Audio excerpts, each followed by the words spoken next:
Good evening everyone, good evening all, welcome back to Ayurveda ready channel. Okay, so आज 75 day series का next topic देखेंगे, that is प्रयत्न। ठीक है, ये वर्ण परिचय basic of Sanskrit first chapter वर्ण परिचय का लास्ट टॉपिक है प्रयत्न। ठीक है, इसके बाद हमारा पूरा वर्ण परिचय चैप्टर कंप्लीट हो जाएगा।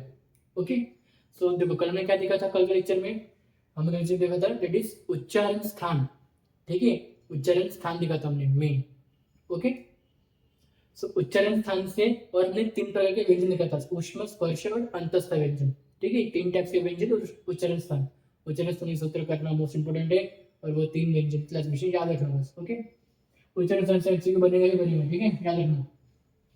चलो आज का टॉपिक है प्रयत्न, हम स्टार्ट करते हैं। ठीक है, चलो देखो प्रयत्न मतलब क्या होता है। देखो प्रयत्न, अब आप जो प्रयत्न समझ रहे होंगे वही प्रयत्न ही है, लेकिन यहाँ पर उच्चारण करते वक्त जो प्रयत्न कर रहे हो वो प्रयत्न की बात हो रही है। ठीक है, ध्वनि को उच्चारण करते वक्त या बोलते वक्त हम जो प्रयत्न कर रहे हैं, और जो स्वर निकल रहे हैं, स्वर को निकालते वक्त जो प्रयत्न हम कर रहे हैं, ध्वनि को निकालते जो प्रयत्न कर रहे हैं, वो प्रयत्न की हम बात कर रहे हैं। ठीक है, वो प्रयत्न हमको पढ़ने का। ठीक है, तो प्रयत्न मतलब क्या होता है, वर्णों को उच्चारण करते वक्त जो प्रयास किया जाता है उसे प्रयत्न कहते हैं। वर्णों को उच्चारण करते वक्त जो प्रयत्न किया जाता है उसे प्रयत्न कहते हैं। ठीक है, अब प्रयत्न के दो टाइप्स होते हैं, बाह्य प्रयत्न होता है और एक अभ्यंतर प्रयत्न होता है। कौन से प्रयत्न होते हैं? दो टाइप्स के होते हैं, एक बाह्य प्रयत्न होता है और एक अभ्यंतर प्रयत्न होता है। सो बाह्य प्रयत्न मतलब वर्णों के उच्चारण के बाद में किए गए प्रयास को, उच्चारण के बाद मतलब स्वर निकलने के बाद हम जो प्रयास कर रहे हो वर्णों को निकालते हो। ठीक है, उच्चारण के बाद हमने उच्चारण कर लिया, उसके बाद में हम वर्णों को उच्चारण करते हो जो प्रयास कर रहे हैं वो। और अभ्यंतर मतलब पांच होते हैं, जो मतलब वर्णों के उच्चारण के पहले, वर्णों के उच्चारण पहले, वो उच्चारण निकलने के पहले ही हम जो प्रयास कर रहे हैं वर्णों को उच्चारण करने के लिए, उच्चारण ध्वनि निकलने के पहले हम जो उच्चारण कर रहे हैं वो अभ्यंतर मतलब अंदर से, बाहर मतलब बाहर से जो उच्चारण करके जो बाहर निकल चुके। ठीक है, ओके, तो ये हमारे दो टाइप के प्रयत्न, बाह्य और अभ्यंतर प्रयत्न। ठीक है, बाह्य प्रयत्न देखेंगे हम 11 कौन से, देखेंगे 12, 5 कौन से। ठीक है, तो सबसे हम देखते हैं अभ्यंतर प्रयत्न 5 कौन कौन से। अभ्यंतर प्रयत्न कौन से, दैट इज सपृष्ठ, ईषद, सपृष्ठ, ईशान, विवृत, विवृत और संवृत। ठीक है, अब सपृष्ठ मतलब क्या होता है, देखो सपृष्ठ मतलब स्पर्श किए हुए वर्ण। ठीक है, जितने भी वर्ण हम स्पर्श होते हैं हमारे मुख से निकलते वक्त वो पूरे किसमें आते हैं, सपृष्ठ में आते हैं। ठीक है, सपृष्ठ प्रयत्न में, सपृष्ठ अभ्यंतर प्रयत्न में आते हैं। ठीक है, इसके उदाहरण है क वर्ग के वर्ण, छ वर्ग के, ट वर्ग के, त वर्ग के, प वर्ग के। आप सभी को पता है कि वर्ग के कौन कौन से वर्ण आते हैं, कौन से वर्ण कौन से वर्ण आते हैं। ओके, अब नेक्स्ट हम बात करते हैं ईषद सपृष्ठ की। ईषद सपृष्ठ में थोड़े स्पर्श किए वर्ण, जब हम उच्चारण करते हैं, जब वो वर्ण थोड़े से स्पर्श होते उच्चारण करते वक्त, तो वो सारे वर्ण जिसमें आएंगे ईषद सपृष्ठ अभ्यंतर प्रयत्न में आएंगे। ठीक है, तो इसका उदाहरण है यण प्रत्यय, मींस यण वाले वर्ण, य वर्ण। ओके, नेक्स्ट हम बात करते हैं ईषद विवृत। ईषद विवृत की अगर मैं बात करूं तो ये थोड़े खुले हुए वर्ण होते हैं, थोड़े से खुले होते हैं ये वर्ण। ठीक है, जब उच्चारण करते हैं तो हमारा मुख थोड़ा सा खुला होता है। ठीक है, थोड़ा खुला होता है अंदर से। ठीक है, सो तो इसको एकदम ईषद विवृत अभ्यंतर प्रयत्न में कौन सा वर्ण आएंगे, उष्म वर्ण, श श स ह मींस। ओके, नेक्स्ट हम बात करते हैं विवृत, मतलब खुले हुए वर्ण, जो हम बिंदासली, हमारा मुख अंदर से भी खुलता है बाहर से भी खुला हुआ होता है, उन वर्ण को उच्चारण करते हो तो कौन से वर्ण होते हैं, वो सारे स्वर होते हैं। ठीक है, जो विवृत अभ्यंतर प्रयत्न में आएंगे। ओके, याद रखो। समृत मतलब प्रयोग की दशा में किए हुए वर्ण, प्रयोग की दशा दिशा, यहाँ पे दिशा आएगी प्रयोग की दिशा में। दिशा मतलब अब कौन सी, तो अपन एक डायरेक्शन में अंदर से हम उच्चारण करते हैं, कौन सी एक डायरेक्शन से वो वर्ण निकल रहा है, मतलब अंदर से जब हम उच्चारण कर रहे हैं उन वर्णों का। ठीक है, तो वो एक प्रॉपर डायरेक्शन से निकल रहा है, अंदर की तरफ से एक डायरेक्शन से निकल के वो बाहर आ रहा है। ठीक है, तो उसको बढ़िया प्रयोग किया जाता है।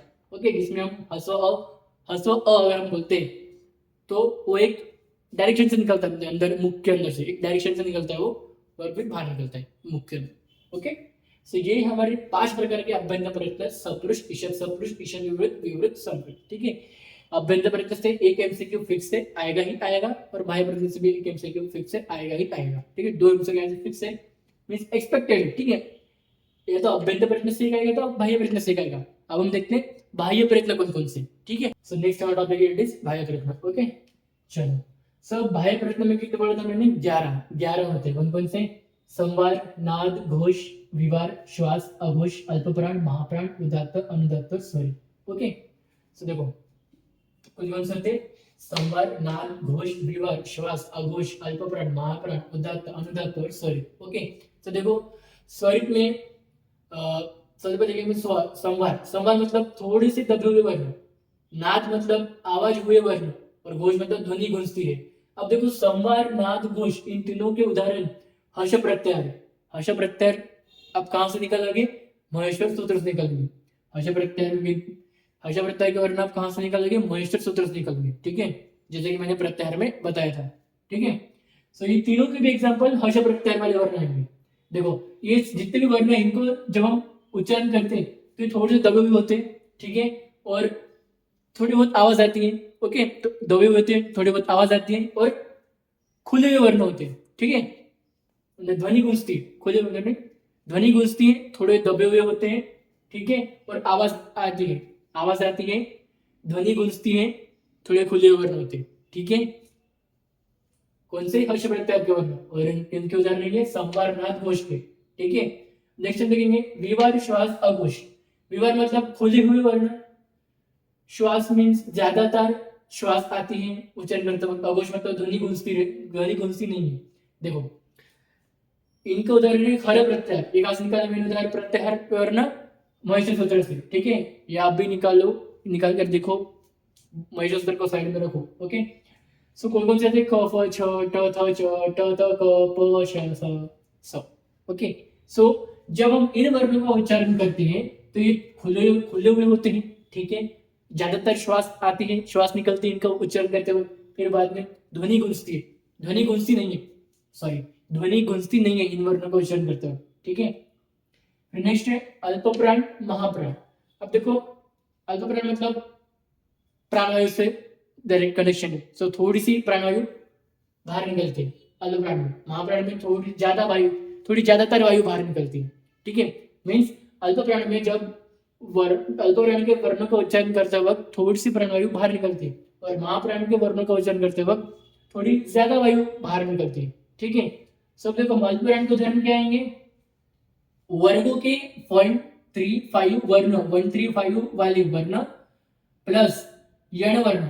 अब देखो मैंने यहाँ पे 5 वर्ण लिखे, 5 वर्ग लिखे, क, च, त, क। ठीक है, क वर्ग, च वर्ग, और इनके कॉलम्स में नंबर देने।